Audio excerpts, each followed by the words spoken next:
Hello दोस्तों, welcome. इस video में हम क्लास नाइन्थ के सेकंड चैप्टर बहुपद इसका पूरा एक ओवरऑल व्यू कवर करेंगे, जिसको हम वन शॉट वीडियो कहते हैं। तो बेसिकली इसमें पूरे चैप्टर के मैं आपको कॉन्सेप्ट बताऊंगा, शॉर्ट आंसर है, एमसीक्यूज़ हैं और कुछ लॉन्ग आंसर क्वेश्चंस भी हैं। तो बेसिकली इस वीडियो को बनाने का पर्पज़ ये है कि अगर आपको चैप्टर के बारे में बिल्कुल भी जानकारी नहीं है और या फिर आप चैप्टर ऑलरेडी पढ़ भी चुके हो और आप रिवीजन करना चाहते हो, तो एक बहुत ही अच्छा रिवीजन आपको अपने चैप्टर का मिलेगा इस वीडियो के माध्यम से। तो हम इस चैप्टर में कैसे आगे बढ़ेंगे, सबसे पहले हम पूरे कॉन्सेप्ट कवर करेंगे इस चैप्टर के, जो जो इस चैप्टर की चीज़ें हैं। फिर इसके बाद एमसीक्यूज़ करेंगे, मल्टीपल चॉइस क्वेश्चंस। फिर इसके बाद शॉर्ट आंसर पे आएंगे और फिर लॉन्ग क्वेश्चंस पे आएंगे। तो शुरू करते हैं। तो सबसे पहले इस चैप्टर के जो बेसिक कॉन्सेप्ट है वो कवर करते हैं। तो यहाँ पे ये सारे पॉइंट्स हैं और one by one in points को समझते हैं। तो सबसे पहले देखो, बहुपद क्या होता है। देखो, जब भी हमारे पास कोई व्यंजक होता है, देखो व्यंजक किसे कहते हैं कि जब कोई चर और अचर आपस में मिलकर कुछ भी बनाते हैं उसको व्यंजक कहते हैं। तो ये चर है, आप जानते हैं, चर X Y Z T U V S, इनसे हम चरों को रिप्रेजेंट करते हैं। और अचर क्या होते हैं, जैसे 2 हो गया, 3 है, 4 है, 1/2 है। अक्सर ए बी सी बी हम यूज़ करते हैं जब हम अचर को दर्शाना होता है। अचर कांस्टेंट, ये वेरिएबल, इनको मिला के जब भी कुछ बनता है, जैसे मान लो हमने ये बना दिया x+2, ये एक व्यंजक हो गया है। x+1/x, ये भी एक व्यंजक है। x² + 5√x, ये भी व्यंजक है। सभी व्यंजक हैं, लेकिन सभी बहुपद नहीं है। बहुपद क्या होता है, जब भी चर जो भी होंगे, चर देखो आप देख सकते हैं, इसमें ये चर है, ये अचर है, ये चर है, ये चर है, ये चर है, ये चर है, ये 5 अचर है इसमें, आप समझ गए। तो जब भी जो चर होते हैं उनकी घात जब भी पूर्ण संख्या में होती है, घात जब भी पूर्ण संख्या में होती है, तो उसको हम कहते हैं बहुपद। तो ध्यान रखना, बहुपद जब भी आपके पास होगा, इसमें जो चर होंगे यानी जो वेरिएबल्स होंगे उनकी घातें पूर्ण संख्या में होंगी। पूर्ण संख्या क्या होता है, 0 1 2 3 4 5 6 7, इस तरह से। इसका मतलब ये है कि अगर घात हमारे पास कभी भी भिन्न में हो, जैसे 1/2, ये बहुपद नहीं है। घात में दशमलव हो, ये बहुपद नहीं है। घात में हमारे पास माइनस हो, ये बहुपद नहीं है। तो इस वजह से अगर मैं इसकी बात करूं, ये बहुपद है, क्योंकि इसमें जो जो चर है उसकी घात एक पूर्ण संख्या है, क्योंकि यहाँ पे 1 है, लिखा नहीं है बट 1 इसमें अज्यूम करते हैं। ये जो है ये बहुपद नहीं है, क्योंकि अगर ये x ऊपर आएगा तो इसकी घात माइनस हो जाएगी। इसी प्रकार से ये भी बहुपद नहीं है, क्योंकि x यहाँ पर रूट में है। तो जब आप इसको ठीक से लिखेंगे, आप जानते हैं ना कि जो रूट x होता है ये x की घात 1/2 होता है। तो क्योंकि घात ये भिन्न में आ रही है, इसलिए ये बहुपद नहीं है। तो ये दोनों बहुपद नहीं है, ये बहुपद है। अब आपको समझ आ गया है। थोड़ा सा और मैं आपको एग्जाम्पल बताता हूँ। देखो, अगर हमारे पास है 4x² + 7, ये बहुपद है। x + √3, ये बहुपद है। देखो, स्टूडेंट्स को लगता है कि इसमें तो रूट लगा है, ये बहुपद नहीं है, लेकिन बात है चर की। अचर में रूट लगा हो, भिन्न में हो, कुछ भी हो, कुछ फर्क नहीं पड़ता है। चर पे जो घात है वो पूर्ण संख्या होनी चाहिए। तो ये बिल्कुल ये बहुपद है। ठीक है, अगर हमारे पास है मान लो 2/3 x + 5/7, ये भी बहुपद है, बिल्कुल है। अगर केवल 0 लिखा है, ये भी बहुपद है, इसको शून्य बहुपद कहते हैं। अगर केवल और केवल 4 लिखा है, ये भी अपने आप में बहुपद है, इसको हम अचर बहुपद कहते हैं। तो ये सभी के सभी बहुपद हैं, आप समझ गए। और कभी आपके पास इस तरह से मिले, ये बहुपद नहीं है। अच्छा, क्वेश्चन अब आपके पास घुमा के क्या दिया जा सकता है कि x⁴ और अंदर लिखा होगा x² + 1/x², और आपसे ये पूछा होगा कि क्या ये बहुपद है। अब आप कहोगे कि ये तो भिन्न में है, ये तो x नीचे हो गया है जैसे कि यहाँ पर है, तो बहुपद नहीं है। लेकिन ऐसी बात नहीं है, पहले हमें इसको सिंप्लीफाई करना चाहिए। इसका अगर हम अंदर गुणा करेंगे तो क्या आएगा, x की घात 6 और इसका इससे गुणा करेंगे तो x स्क्वायर आ जाएगा। और बिल्कुल ये बहुपद है। अगर आपके पास है root X plus root Y का स्क्वायर, क्या ये बहुपद है? तो देखना पड़ेगा बहुपद है कि नहीं है। पहले इसको हम a प्लस बी के होल स्क्वायर से खोलेंगे। A square plus B square plus 2ab। और अब आप पाएंगे कि ये बहुपद नहीं है क्योंकि x की घात 1/2 है। लेकिन यहीं पे अगर क्वेश्चन इस तरह से आ जाता है कि root X plus root Y और root X minus root Y, तो ये a plus B into A minus B का फॉर्मूला लगेगा। ये होगा ए स्क्वायर रूट एक्स का स्क्वायर यानी x माइनस बी स्क्वायर यानी रूट वाई का स्क्वायर यानी y। तो x माइनस वाई आ गया है और ये बहुपद है। तो अगर आपके पास केवल ये क्वेश्चन है और ये पूछा जाए कि क्या ये बहुपद है, तो आप बोलोगे कि हाँ बिल्कुल बहुपद है, क्योंकि हम उसको इस तरह से लिख सकते हैं और जो इसमें चर हैं उनकी घातें पूर्ण संख्या में हैं। तो अब आपको ये सब समझ आ गया है। अब हम इसका सेकंड कॉन्सेप्ट करते हैं। अब जब बहुपद हमारे पास लिखे होते हैं, देखो अभी तक मैंने आपको बताया कि बहुपद क्या होता है। अब आगे हम बहुपद का ही जिक्र करेंगे। उसमें कोई भी ऐसा ऐसा बहुपद नहीं लिखा होगा कि जो बहुपद नहीं हो, मीन्स कभी भी आपको x प्लस 1/x ये रूप नहीं मिलेगा। ठीक है, तो बहुपद का ही अब हम आगे जिक्र करेंगे। तो अब बहुपदों में होते हैं एक पद, द्विपद, त्रिपद। और स्टूडेंट्स बहुत कंफ्यूज होते हैं कि सर पदों की संख्या को हम कैसे गिनते हैं, पदों की संख्या कैसे काउंट होती है। तो देखो, जब हमारे पास ये फॉर एग्जांपल देखो एक्स स्क्वायर प्लस 4 है, इसमें कितने पद हैं? 1 और 2, इसमें 2 पद हैं। तो इसमें पदों की संख्या 2 है, 2। तो ये हो गया द्विपद, बाइनोमियल। इसी तरह से अगर हमारे पास है 4x स्क्वायर, यानी इनको चिपका दिया है, तो एक ही पद है ये और इसको हम एक पद कहते हैं। ठीक है, तो ये समझो आप कि जो प्लस और माइनस होते हैं ये इनको अलग अलग करते हैं। यानी अगर मैं कहूँ कि 4xyz, इसमें कितने पद हैं? इसमें पदों की संख्या 1 है। लेकिन यहीं पे अगर मैं लिखूँ 4 plus X plus Y plus Z, इसमें पदों की संख्या 4 है, क्योंकि 1 2 3 4 ये जो प्लस होते हैं, और अगर मैं यहाँ पे माइनस लगाना चाहूँ तो ये भी प्लस और माइनस पदों को अलग अलग करते हैं, और ये इसमें 4 पद हैं। तो पदों की संख्या कैसे गिनते हैं समझ आ गया आपको। इसी तरह से अगर मैं कहूँ कि 4x प्लस 6yz प्लस 3, तो इसमें कितने पद हैं? 1 2 और 3, ये त्रिपद हो गया है। ठीक है, अब बात करते हैं कि बहुपद की घात क्या होती है। बहुपद की घात होती है किसी भी बहुपद की सबसे बड़ी पावर, सबसे बड़ी घात, इंग्लिश में इसे डिग्री कहते हैं। तो जो सबसे बड़ी घात, जैसे अगर मेरे पास है 4x स्क्वायर प्लस 3, इसकी घात क्या है? तो सबसे बड़ी घात यहाँ पर है 2 और चर की घात होनी चाहिए। ठीक है, तो इस बहुपद की घात होगी 2। अगर मेरे पास है x प्लस 3 की पावर 10, इसकी घात क्या है? तो इसकी घात क्या है? 1 है। ध्यान रखना, चर की घात देखी जाती है, अचर की घात नहीं देखी जाती। तो इसकी घात 1 है, तो इसलिए इस बहुपद की घात 1 है।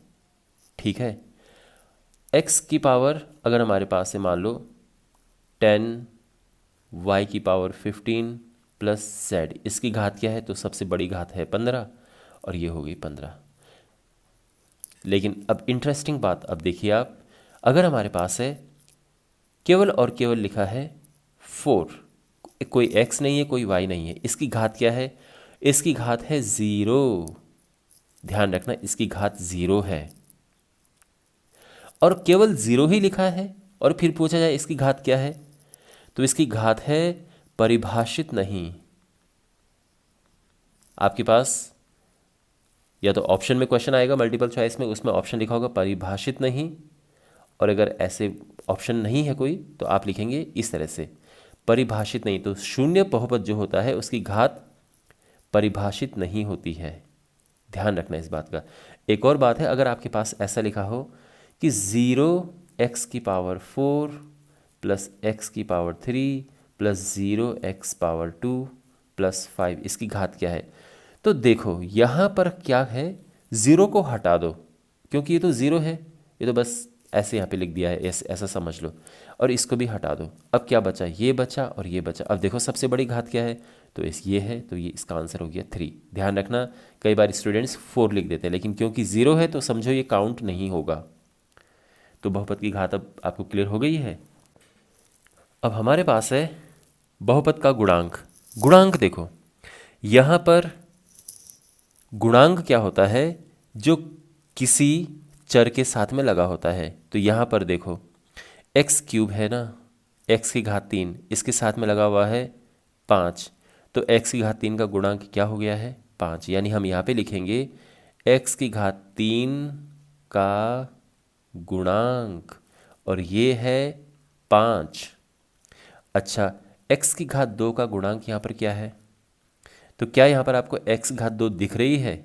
बिल्कुल नहीं दिख रही है, तो ये 0 है। x का गुणांक क्या है? तो x का गुणांक यहाँ पर x के साथ क्या है? 7 है। इसी तरह से ये क्वेश्चन है, अगर आपके पास क्वेश्चन ये है कि x की घात 4 का गुणांक यानी कोएफिशिएंट क्या है, तो वो 1 है, क्योंकि इसके साथ एक 1 लगा हुआ है, दिख नहीं रहा है, आई मीन बट यहाँ पे 1 अज्यूम करते हैं हम। x की घात 3 का गुणांक, अब x की घात 3 आपको दिख रहा है? बिल्कुल नहीं दिख रहा है, तो ये 0 है। x की घात 2 का गुणांक दिख रहा है? बिल्कुल नहीं, अगेन 0। x का गुणांक, x दिख रहा है? वो भी नहीं है, वो भी 0। तो ये है, इसका गुणांक 1 है, बाकी सभी के गुणांक 0 हो गए हैं। तो आई होप ये आपको समझ आ गया होगा। और अब मैं आपको बताता हूँ बहुपदों के प्रकार, बहुपदों के अलग अलग प्रकार। तो जब भी किसी बहुपद इसकी घात 1 होती है, 1 होती है, तो उसको हम कहते हैं रैखिक बहुपद।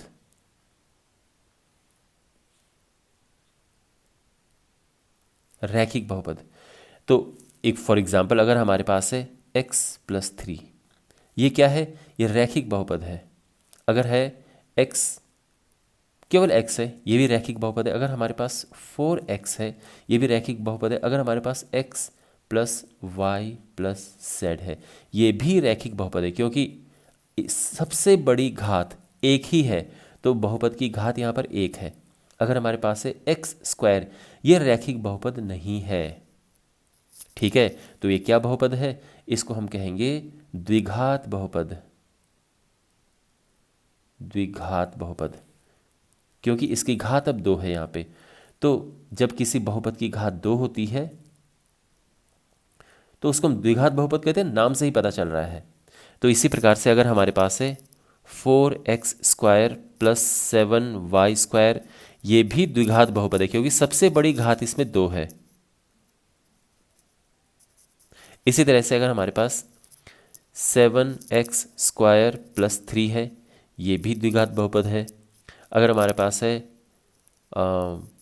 y प्लस z², ये भी द्विघात बहुपद है, क्योंकि सबसे बड़ी घात 2 है। तो आप, आई होप आपको ये समझ आ गया होगा। हाँ, एक और बात है, कई बार कन्फ्यूजिंग क्वेश्चन आ जाता है। आपके पास 0x की घात 3 प्लस 4x² प्लस 7, ये क्वेश्चन आ सकता है, पूछा जा सकता है कि ये कौन सा बहुपद है। तो आपको सबसे बड़ी घात देखनी है। अब आपको लगेगा कि ये तो 3 है, बट यहाँ पे 0 है, ये नहीं, इसको काउंट ही मत करो, बस इसको देखो, और ये द्विघात बहुपद बिल्कुल है। ठीक है, तो इसका ध्यान रखना, जो भी 0 होंगे उनको हटा देंगे, बाकी पे फोकस करेंगे। और इसी तरह से त्रिघात बहुपद, यानी जिसकी घात 3 होगी उसको हम त्रिघात बहुपद कहेंगे। तो घात 3 का मतलब ये है कि 4x³, अगर केवल इतना लिखा है, ये भी त्रिघात बहुपद है, क्योंकि इसमें घात 3 है। तो ये क्लियर हो गया। अब इसके बाद आता है अचर बहुपद। अचर बहुपद, तो जिसमें केवल और केवल अचर होता है। अगर हमारे पास केवल लिखा है 4, ये अचर बहुपद है। केवल लिखा है -4, ये भी अचर बहुपद है। केवल लिखा है 0.5, ये भी अचर बहुपद है। केवल लिखा है -3/2, ये भी अचर बहुपद है। पाई लिखा है, ये भी अचर बहुपद है, क्योंकि पाई भी एक कांस्टेंट है। तो ये सब समझ आ गया, अचर बहुपद। और फाइनली शून्य बहुपद, तो जो शून्य होता है वो शून्य बहुपद होता है, बस केवल शून्य वहाँ पे होगा। तो ये सब क्लियर हो गया है। अब है बहुपद के शून्यक। तो बहुपद के शून्यक क्या होते हैं? तो मान लो कि हमारे पास कोई बहुपद है।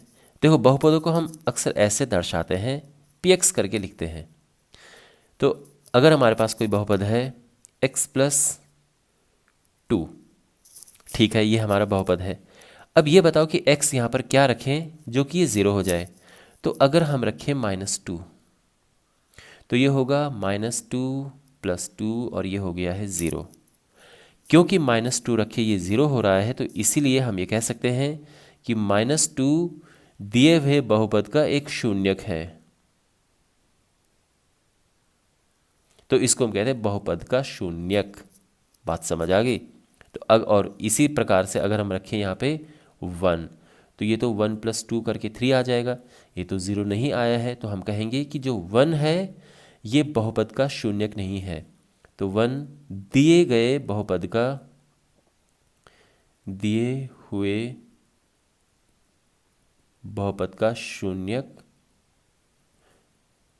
नहीं है, इस तरह से प्रॉपरली लिखा जाता है। तो ये है शून्यक। अगर हमारे पास कोई बहुपद है, फॉर एग्जाम्पल x² -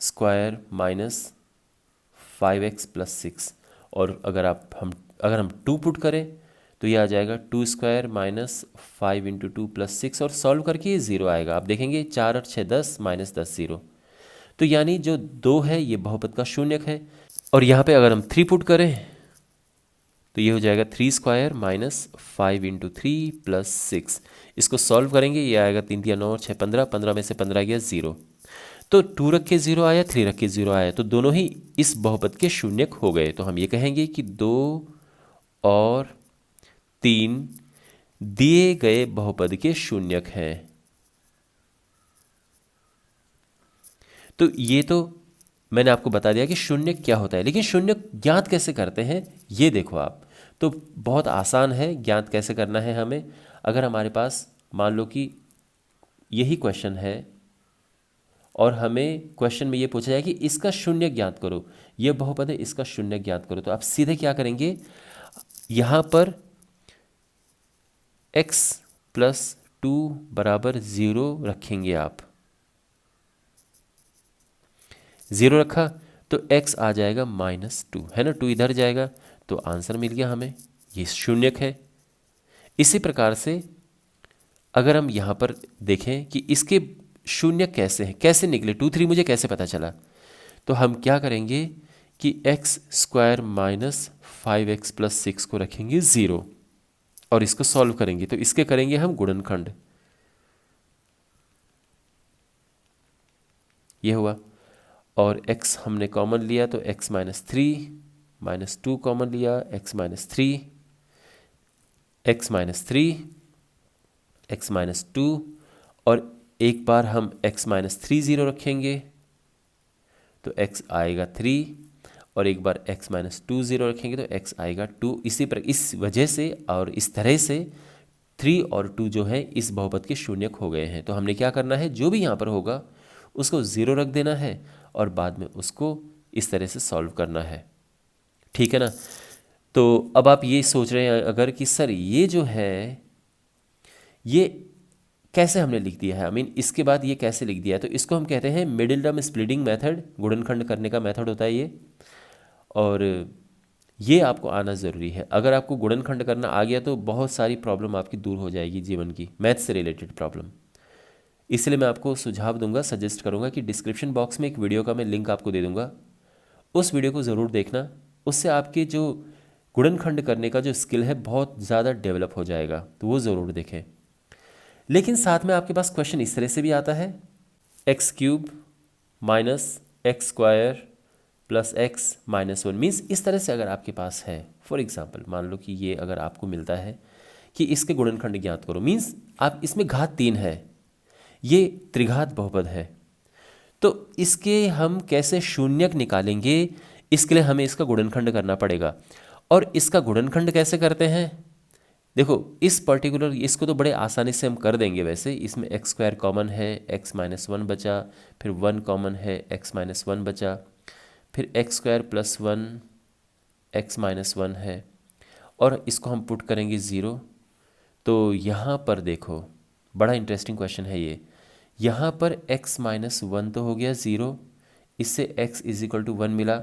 लेकिन अगर आप इसे देखें एक्स स्क्वायर प्लस वन, इसको ज़ीरो रख ही नहीं सकते हम, क्योंकि अगर इसको ज़ीरो रखेंगे तो एक्स स्क्वायर मिलेगा माइनस वन, और माइनस वन मिलेगा तो ये हो जाएगा not defined. X square minus one है, स्क्वायर कभी भी माइनस में नहीं होता है, ये है परिभाषित नहीं, ठीक है ना। तो परिभाषित नहीं, तो इस वजह से इसको तो हम रिजेक्ट कर देंगे, हमारा केवल एक आंसर है। तो मैं कुछ और वैसे आपको बताना चाह रहा था, लेकिन इसी प्रोसेस में कितना अच्छा क्वेश्चन मिल गया है।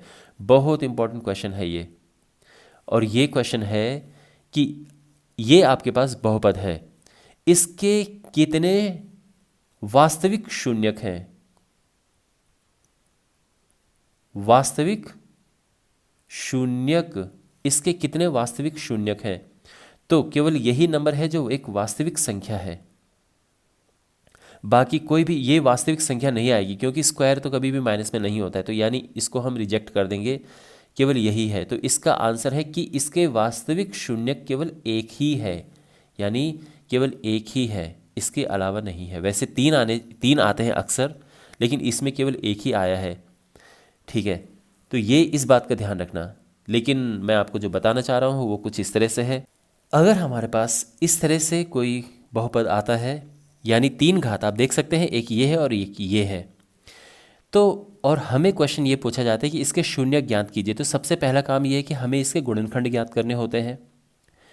तो जब तीन घात वाले होते हैं, इनके गुणनखंड ज्ञात करना ट्रिकी प्रोसेस होता है। देखो, अगर मैं इसकी बात करूँ ये फिर भी आसान है, यानी यहाँ पर अगर मैं देखूँ तो एक्स स्क्वायर कॉमन आ रहा है, यहाँ बचेगा x plus one, minus one common है, एक्स प्लस वन, इसके बाद दोनों से एक्स प्लस वन कॉमन है, और ये एक्स स्क्वायर माइनस वन, ये फिर से ए स्क्वायर माइनस बी स्क्वायर, यानी x square minus one square यहाँ पे अप्लाई हो सकता है। तो ये हो जाएगा X plus one, X plus one, X minus one. समझते ना आप, एक X square minus Y square होता है X plus Y into X minus Y. इसके हो गए ये गुणनखंड। अगर आपके पास क्वेश्चन ये आए कि इसके गुणनखंड कीजिए, तो बिल्कुल ये आप कर सकते हैं, लेकिन इसके आगे अगर शून्य ज्ञात करने हैं तो इसको ज़ीरो रखो, एक्स माइनस वन आ जाएगा। दोबारा इसको ज़ीरो रखो, जो दूसरा वाला है, तो भी माइनस वन आएगा, और फिर इसको हम ज़ीरो रखेंगे तो एक्स वन आ जाएगा। तो इसके शून्यक हो गए माइनस वन और वन। लेकिन अगर आपके पास ये क्वेश्चन आता है, इसके इतने आसान नहीं है कि आप बिल्कुल ऐसे कर लें, इतने आसानी से इसके गुणनखंड नहीं होंगे। तो इसके फैक्टर करते कैसे, गुणनखंड कैसे करते हैं, तो ये जो क्वेश्चन है ये इस वीडियो का ही क्वेश्चन है, और सबसे एंड में अगर आप देखेंगे तो आपको ये क्वेश्चन वहाँ मिलेगा, और वहाँ आपको प्रॉपर इसका प्रोसेस होता है कि पहले जो लास्ट में लिखा होता है इसके फैक्टर्स हम लिखते हैं, plus minus one, plus minus two, plus minus three, plus minus six, फिर एक एक करके रखते हैं कि कब ज़ीरो आए, फिर हमें एक गुणनखंड इसका मिल जाता है, उसके बाद उसको भाग देते हैं, पूरा प्रोसेस है इसका, और फाइनली हमारे पास इसके गुणनखंड मिल जाते हैं, और बाद में फिर इसको ज़ीरो रख के आप इसके शून्य ज्ञात कर सकते हैं। तो अगर आपके पास इस तरह से आता है तो शून्य बिल्कुल हमें इस तरह से गुणनखंड करने होंगे। एक और बात यह है कि जो सबसे बड़ी घात होती है उसके उतने ही शून्यक होते हैं टोटल मिला के, लेकिन अगर क्वेश्चन में यह है कि वास्तविक शून्यक कितने हैं, तो वास्तविक शून्यक जो हैं ये इससे कम होते हैं, यानी ये तीन है ना सबसे बड़ी घात, तो ये तीन भी हो सकते हैं और उससे कम भी हो सकते हैं। तो वास्तविक शून्यक जो होते हैं, जैसे आपने देखा इससे पहले एक क्वेश्चन हमने किया था, तो उसमें जो वास्तविक शून्यक आए थे वो केवल एक आया था, जबकि घात तीन थी। तो जो वास्तविक शून्यक हैं वो जो सबसे बड़ी घात है उसके बराबर भी हो सकते हैं, जैसे इसमें तीन है तो इसके वास्तविक शून्यक तीन है, लेकिन हर बार तीन हो ज़रूरी नहीं है, सबसे ज़्यादा तीन हो सकते हैं। तो जो सबसे बड़ी घात होती है उसके वास्तविक शून्यक सबसे ज़्यादा ही उतने हो सकते हैं, उससे कम हो सकते हैं, उससे ज़्यादा नहीं हो सकते। मीन्स ये नहीं कि इसके शून्यक चार हो जाए। आई होप ये आपको समझ आ गया होगा। और अब हमारे पास है शेषफल प्रमेय। ये प्रमेय क्या कहती है, देखो, जब किसी बहुपद को x माइनस ए से भाग दिया जाता है तो शेषफल इतना होता है। ये है शेषफल प्रमेय, यानी इस प्रमेय की हेल्प से हमें शेषफल का ज्ञान मिलता है कि शेषफल क्या है किसी का, ये इस प्रमेय से पता चलता है। देखो, अगर हमारे पास कोई बहुपद है P x, x square plus 3x minus 4, और उसको हम भाग देते हैं x माइनस 2 से, इससे हम इसको भाग देते हैं। तो इसको भाग दे के शेषफल ज्ञात करने के दो तरीके हैं। एक तो है भागफल विधि, यानी आप सीधे ही इसको भाग दे दो। अब भाग कैसे देते हैं ये मैं आपको बता दूंगा, बट एक तो ये तरीका है भाग देने का, और बाद में आपको शेषफल कुछ मिलेगा। लेकिन एक दूसरा तरीका है इस मेथड को, लॉन्ग प्रोसेस को, जो मुश्किल सा प्रोसेस है, इसको बाईपास करते हुए एक बड़ा आसान प्रोसेस है, और वो ये है कि हम क्या करें। देखो, ये x माइनस 2 है ना, x माइनस 2 को अगर आप 0 रखें तो x क्या मिलेगा, 2 मिलेगा। इस 2 को यहाँ पुट कर दो तो क्या होगा, यहाँ 2 रख दो और ये हो जाएगा 4 प्लस 6 माइनस 4, 4 से 4 कटा, 6 मिल गया है। तो इसको, इस बहुपद को इससे भाग देकर जो शेषफल मिलता है वो है 6। ये हमारा आंसर है। बहुत ही सिंपल है ये। अगर हमारे पास मान लो कि क्वेश्चन आपके पास आ जाए कि x की पावर 3 प्लस 4x प्लस 2 को x प्लस 1 से भाग देने पर शेषफल क्या होगा,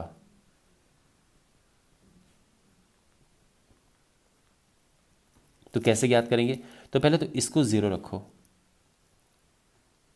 और x क्या मिला, यहां से -1 मिला।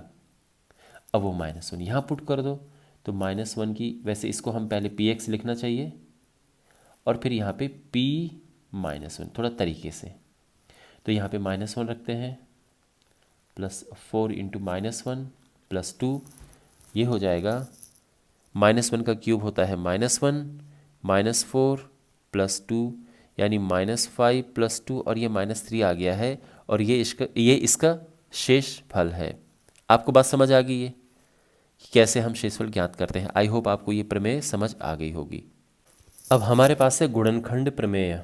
देखो, गुणनखंड प्रमेय क्या है, बहुत सिंपल है कि x minus A P x का गुणनखंड है यदि पी ए बराबर 0। अब ये पी ए जो है, ये अभी आपने पीछे शेषफल प्रमेय में देखा होगा, बिल्कुल ये इसी का ही आप एक एक्सटेंशन समझ सकते हैं।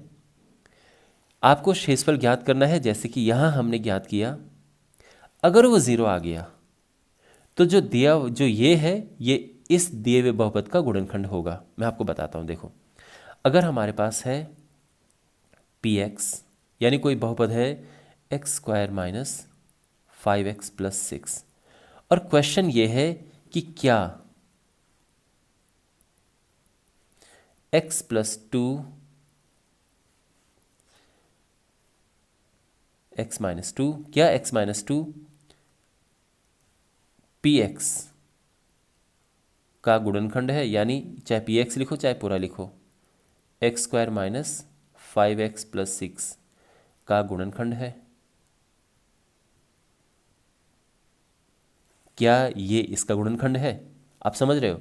तो करना क्या है, हमें इसको रखो 0, तो x मिल गया है 2। अब ये 2 पुट कर दो इसमें, यानी P2 निकालो। 2 हम यहाँ पुट करेंगे तो 2 स्क्वायर माइनस 5 इंटू 2 प्लस 6, ये आया 4 माइनस 10 प्लस 6, और ये आया है 10 माइनस 10 यानी 0। समझ गए आप। अब देखो 0 आया है ना, तो हम ये कह सकते हैं कि गुणनखंड प्रमेय से, देखो चूंकि P2 इज इक्वल टू 0, इसीलिए गुणनखंड प्रमेय से x माइनस 2 पी एक्स का, या तो पी एक्स लिखो या फिर ये लिखो पूरा ही, X square minus 5x plus 6 का गुणनखंड है। बात समझ आ गई? इस तरह से पता चलता है। अगर ज़ीरो नहीं होता तो गुणनखंड नहीं है। सिंपल, ये भी क्लियर हो गया। और अब फाइनली बीजगणितीय सर्वसमीकाएं। तो एक एक करके मैं आपको सारी बीजगणितीय सर्वसमीकाएं बताता हूं जो कि आपके पास इस चैप्टर में है। तो सबसे पहले हमारे पास जो सबसे बेसिक है वो है कि x plus A into X plus B, ये होता है X square plus A plus B X plus A B. ये पहली बीजगणितीय सर्वसमीका है। और इसका यूज़ कहाँ पे होता है? अगर आपको गुणा करना हो 104 गुणा 105, इसका प्रयोग करके, तो कैसे करेंगे हम? 100 प्लस 4, 100 प्लस 5, इसमें ब्रेक कर देंगे। अब 100 प्लस 4, 100 प्लस 5 ये है, तो ये x मान लो, ये a है, ये x है, ये b है, तो x स्क्वायर यानी 100 square plus a plus B into 100 है ना, x 100 है, और ए बी यानी 4 इंटू 5, ये हो गया प्लस 900 प्लस 20, तो ये टोटल आ गया है 10920, ये हो गया है। इस तरह से इनको यूज़ करते हैं। तो इसी तरह से अब एक सेकंड सर्वसमीका है, X square minus Y square is equal to X plus Y into X minus Y. अब इसके जो क्वेश्चंस पूछे जाते हैं दोनों तरह से पूछे जाते हैं। यानी अगर आपके पास क्वेश्चन है कि 104 गुणा 96, तो ये है 100 प्लस 4, 100 माइनस 4, तो एक x plus Y X minus Y हो गया ना, तो ये होगा X square minus Y square, यानी 10,000 माइनस 16, तो ये आ जाएगा 9984, इस तरह से। और अगर आपके पास इस तरह से आता है कि 101 का स्क्वायर माइनस 99 का स्क्वायर, तो यहाँ पे X square minus Y square आप लगा सकते हैं, यानी एक बार इनको प्लस करो और एक बार इन्हें माइनस करो।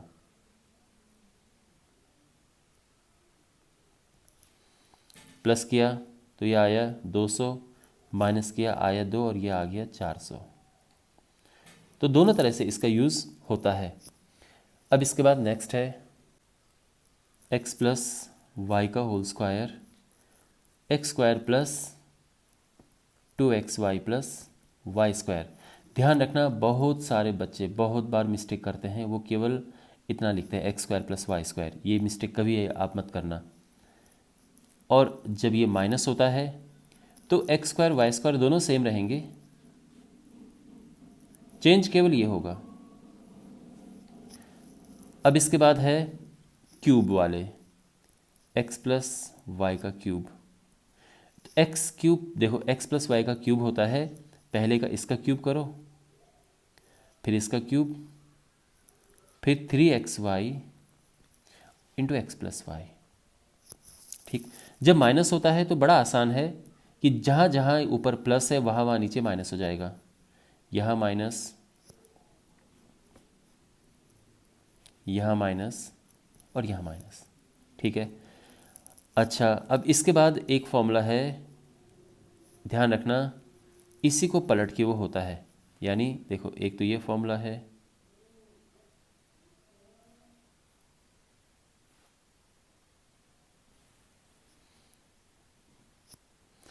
X cube plus Y cube, ये है, ध्यान रखना, X cube plus Y cube, X plus Y X square minus X Y plus Y square. और जब हमारे पास है X cube minus Y cube, तो यहाँ पर प्लस की जगह पे ये माइनस हो जाता है, और यहाँ माइनस की जगह पे प्लस हो जाता है। स्क्वायर वाले दोनों पॉजिटिव रहते हैं, तो ये माइनस का प्लस और ये प्लस का माइनस, ये दोनों फॉर्मूले हो गए हैं। और अब हमारे पास है formula X plus Y plus Z का स्क्वायर, तो ये होता है X square plus Y square plus Z square plus 2xy plus 2yz plus 2zx। ठीक है, ये हो गया। और इसके बाद फाइनली हमारे पास जो फाइनल फॉर्मूला है वो है कि X cube plus Y cube plus Z cube -3xyz, ये होता है x plus Y plus Z, और फिर अंदर होता है X square plus Y square plus Z square minus X Y minus Y Z minus Z X. Okay, तो ये आप देख सकते हैं, और इसी को ही घुमा के एक फॉर्मूला बनता है कि अगर ये ज़ीरो है, यानी यदि x plus Y plus Z बराबर ज़ीरो है, अगर ये पूरा ज़ीरो हो गया तो 3xyz राइट साइड में चला जाएगा, तो क्या हो जाएगा X cube plus Y cube plus Z cube आ जाएगा 3xyz। ठीक है, ऑलराइट, अब हम इनके क्वेश्चंस करेंगे। सबसे पहले हम इसके एमसीक्यूज करेंगे, मल्टीपल चॉइस क्वेश्चंस, उसके बाद शॉर्ट आंसर है और फिर बड़े क्वेश्चंस है। पहला क्वेश्चन है निम्नलिखित में से कौन सा एक बहुपद है। तो आप यहाँ पर देखो कौन सा बहुपद है। पहली बात तो ये है, ये बहुपद नहीं है क्योंकि इसमें x नीचे है, ऊपर जाएगा तो x माइनस में जाएगा। ये बहुपद नहीं है क्योंकि देखो रूट यहाँ तक है, x के ऊपर भी रूट लगा है, ये भी नहीं है, ये तो बिल्कुल ही नहीं है। अब इसमें देखो यहाँ पर हमारे पास है एक्स स्क्वायर प्लस 3x⁻³ पहली बारी देखने में तो ये बहुपद नहीं लग रहा है, लेकिन हम इसको सिंप्लीफाई करेंगे और अब ये हो जाएगा 3x⁻³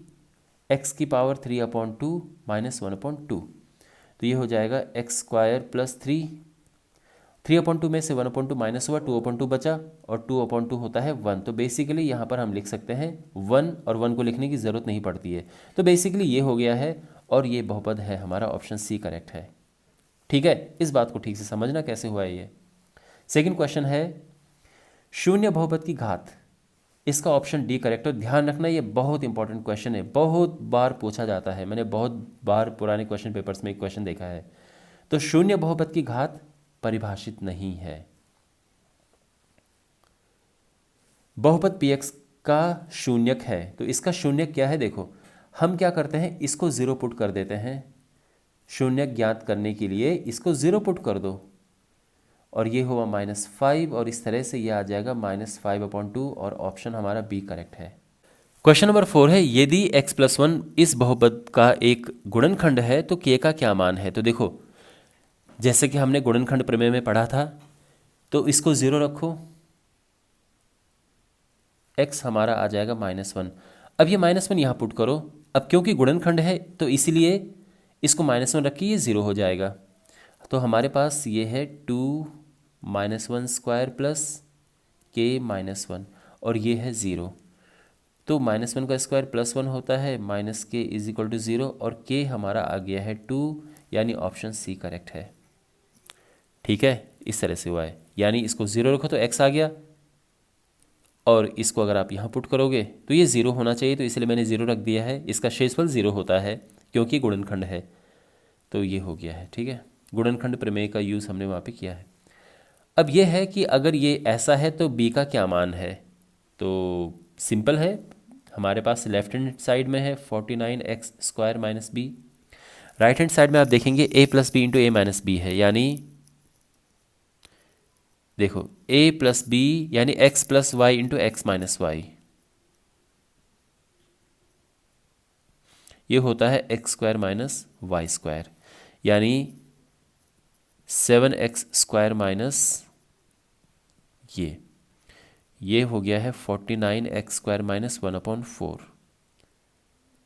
अब आप कंपेयर करो, इसे कंपेयर करो और इसे कंपेयर करो, 49x² 49x² माइनस माइनस, और b की जगह पे यहाँ पे 1/4 है, तो b बराबर 1/4, और ऑप्शन हमारा सी करेक्ट है। ठीक है, अब हमारे पास है क्वेश्चंस शॉर्ट आंसर टाइप, तो ये मे बी 2 मार्क्स में आपके पास आ सकते हैं इस तरह के क्वेश्चन। तो लिखा है सीधा सीधा गुणा किए बिना इसका मूल्यांकन करें, इसका मान हमें ज्ञात करना है कि ये कितना है। तो यहाँ पर हमारे पास इसको हम ऐसे लिखेंगे और इसको हम ऐसे लिखेंगे। ठीक है, ये मैंने इस तरह के जब सर्विस समीक्षा में आपको बता रहा था उसमें भी मैंने इस तरह के क्वेश्चन किया था। अब यहाँ पर देखो, ये है x प्लस ए और ये है x प्लस बी, और ये होता है X square plus A plus B X plus A B. तो यहाँ पे आप देखेंगे, अगर हम पुट करें कि x की जगह पे 100, a की जगह पे 5 और b की जगह पे 6, अगर ये पुट करें तो क्या होगा? तो सिंपल सी बात है, यहाँ पे पुट करते हैं, तो इसीलिए 100 प्लस 5 इंटू 100 प्लस 6 हो जाएगा, देखो x का स्क्वायर यानी 100 का स्क्वायर, a प्लस बी यानी 5 plus 6 into X plus A B, तो ये हो जाएगा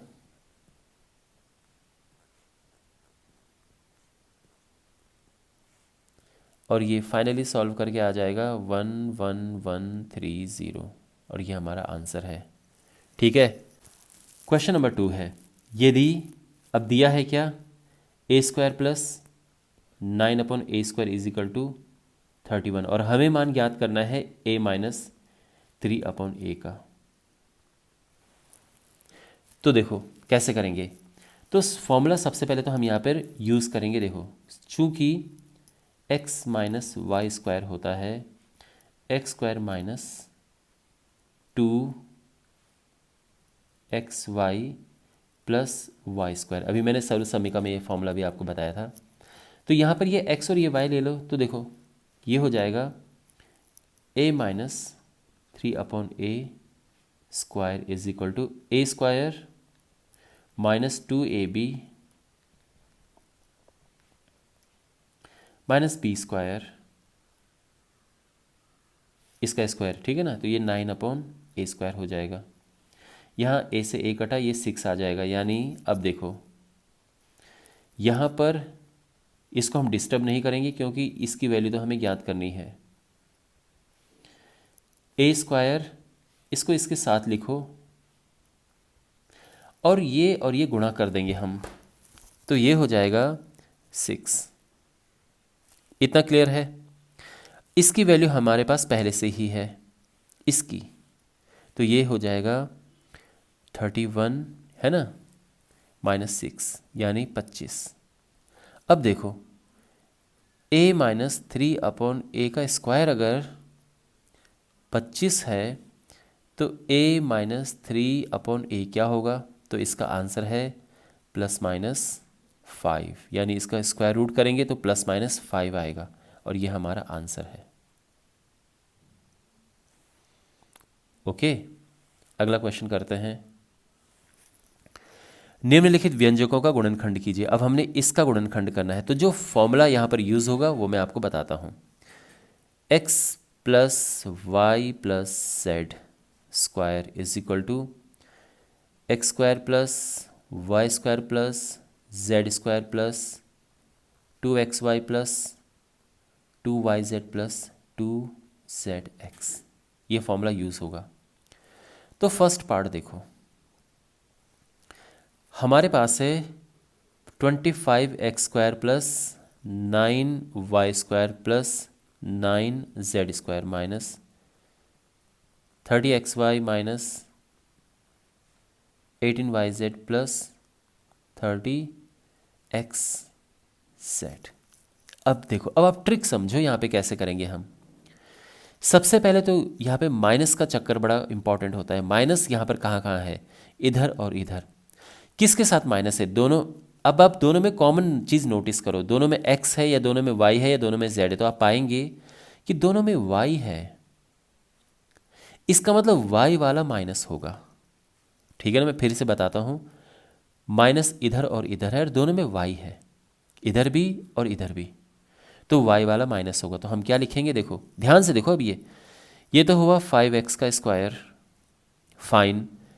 ये माइनस 3y का स्क्वायर हम करेंगे और ये है 3z स्क्वायर। इतना समझ गए? अब आगे देखो, आगे किस कलाकारी से हम लिखेंगे।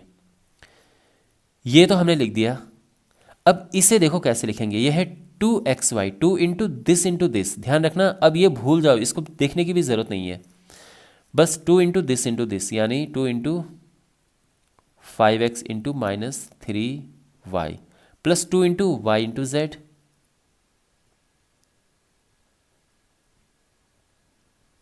Plus 2zx, 2 into this.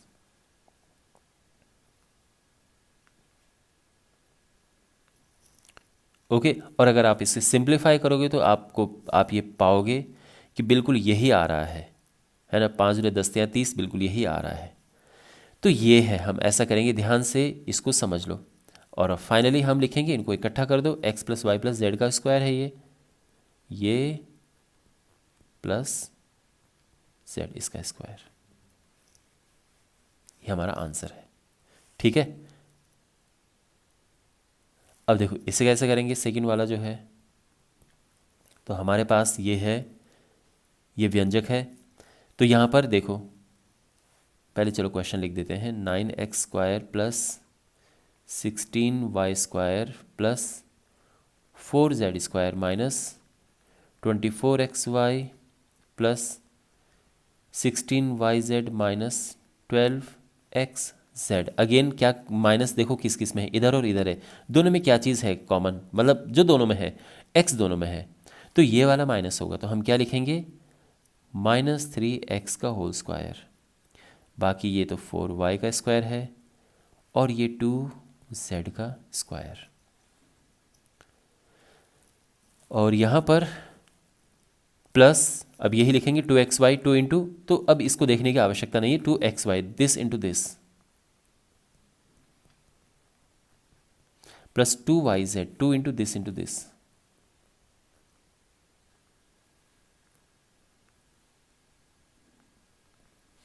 Plus 2zx 2 into this,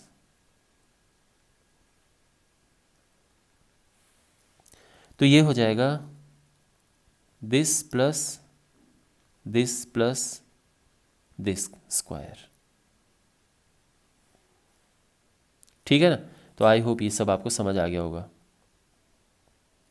अब हमारे पास ये क्वेश्चन है, a प्लस बी प्लस सी अगर 9 है, ये 40 है, तो इसका मान क्या होगा। देखो फॉर्मूला हम लगाएंगे यहाँ पे, a plus B plus C का स्क्वायर, ये होता है a square plus B square plus C square plus 2ab plus 2bc plus 2ca।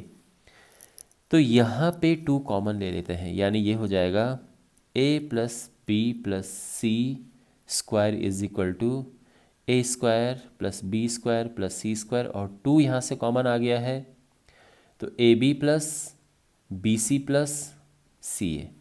अब यहाँ पर वैल्यूज पुट करते हैं, ये 9 है, ये जो है ये तो हमें ज्ञात करना है, तो इसको हम एज इट इज़ लिख देंगे, और ये है 40,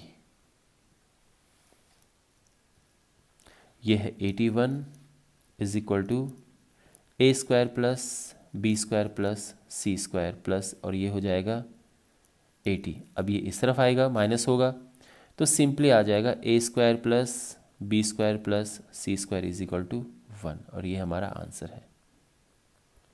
ओके, क्वेश्चन नंबर 5 है, यदि x plus Y plus Z दिया है, ये दिया है और ये सब, और हमें इसका मान ज्ञात करना है। देखो यहाँ पे कौन सी सर्व समीकरण का प्रयोग करेंगे, X cube plus Y cube plus Z cube minus 3xyz is equal to X plus Y plus Z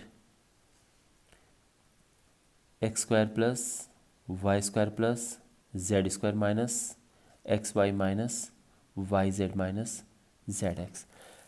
okay, हमें ये ज्ञात करना है, फाइन, ये हमारे पास दिया है यहाँ पे, गुड, ये दिया है, गुड, और ये भी दिया है, अगर माइनस कॉमन लेंगे तो हमारे पास यही मिलेगा, लेकिन इसका क्या, तो ये ज्ञात करते हैं, कैसे, देखो x plus Y plus Z का square, X square plus Y square plus Z square plus 2xy, चलो मैं यहाँ से 2 कॉमन ले लेता हूँ, तो यहाँ पे होता है ना 2xy plus 2yz plus 2zx, मैंने 2 कॉमन ले लिया है, तो ये फॉर्मूला है, ये आइडेंटिटी है। यहाँ से हम इसका मान ज्ञात करेंगे क्योंकि इन दोनों का हमें मान पता है। ये तो है 1,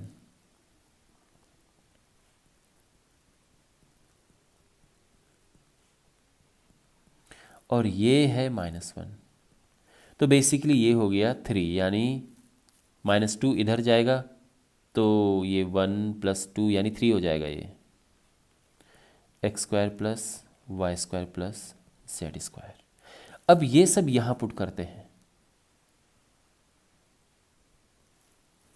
तो x + y x³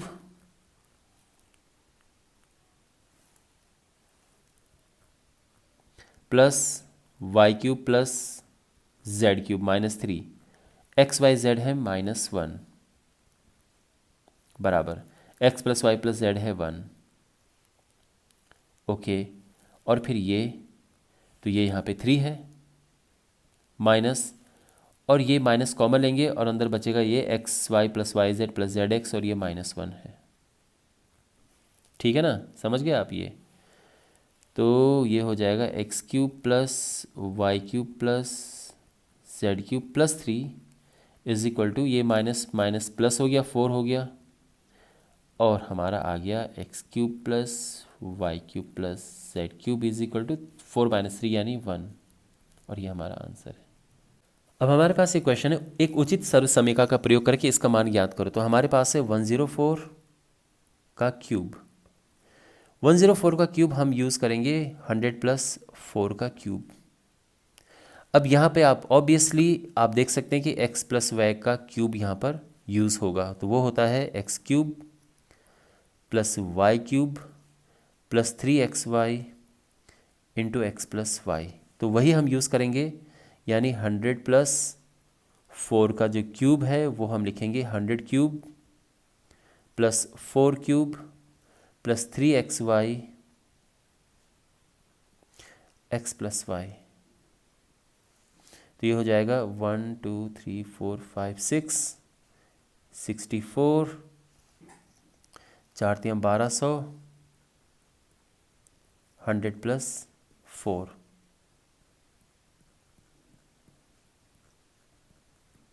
ये हो जाएगा 1 2 3 4 और 12 चको 4800। ठीक है ना, अब इन्हें प्लस करते हैं तो ये हो गया 64, फिर इसके बाद 48, फिर है 12,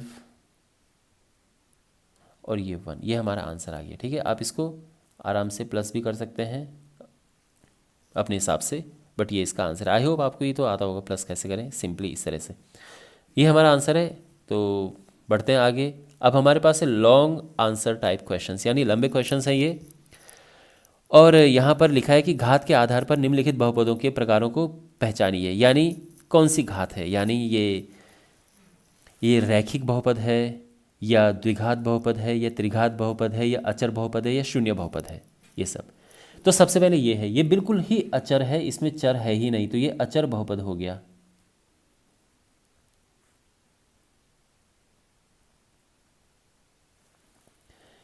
ये रैखिक बहुपद है क्योंकि इसमें घात सबसे बड़ी 1 है।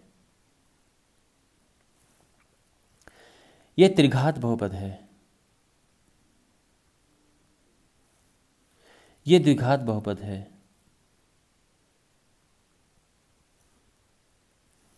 और ये हमारे पास है चतुर्घातीय बहुपद, इसकी 4 घात है।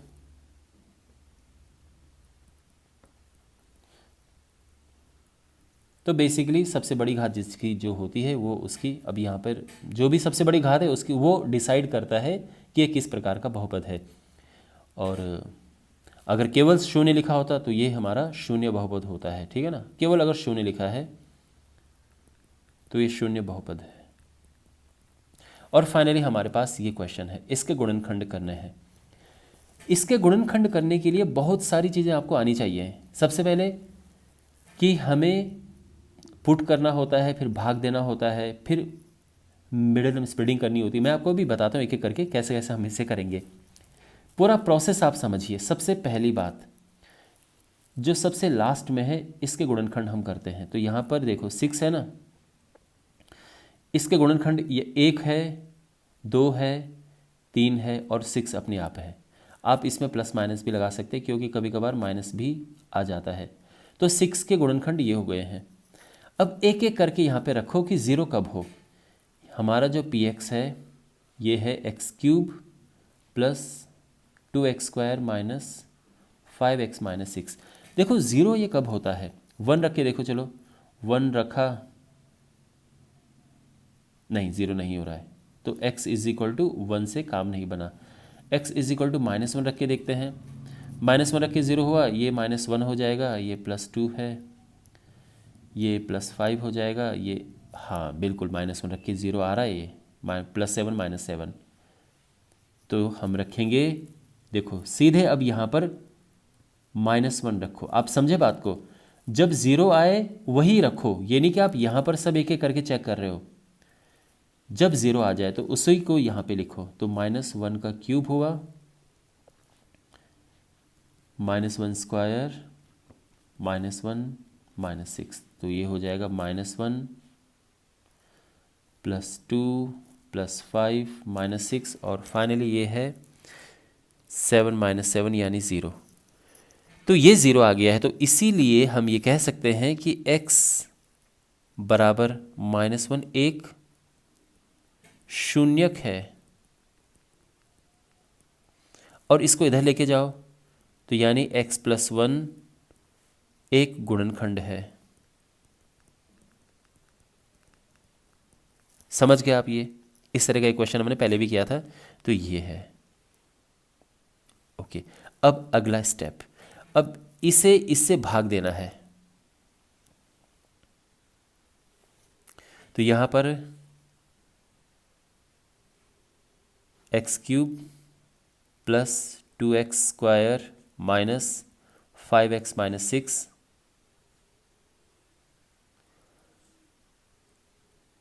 x + 1 से भाग देंगे, तो ये x² हुआ।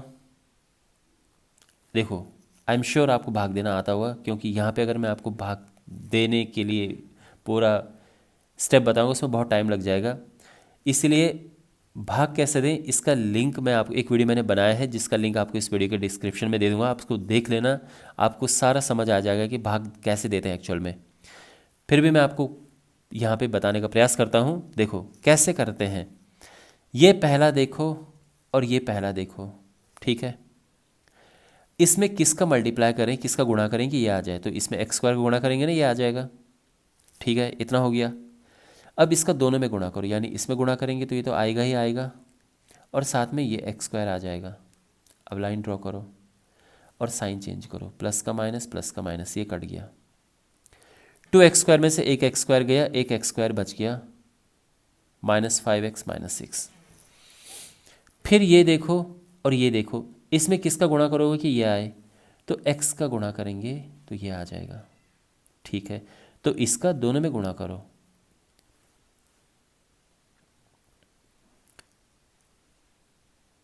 फिर साइन चेंज करो, और अब ये -6 है और ये -5 है, -1 है, ये -6x माइनस 6, ठीक है। अब ये -6 यहाँ पे हो जाएगा,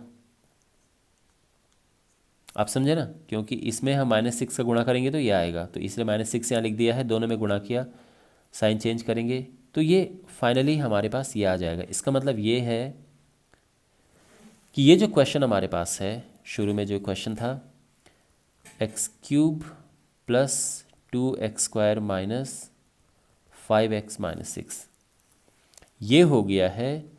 x + 1 तो हमने पहले ही देख लिया था, और जो ये है ये देखो, ये आया है x² प्लस x माइनस 6, है ना, तो ये हो गया है, यानी दिस इंटू दिस।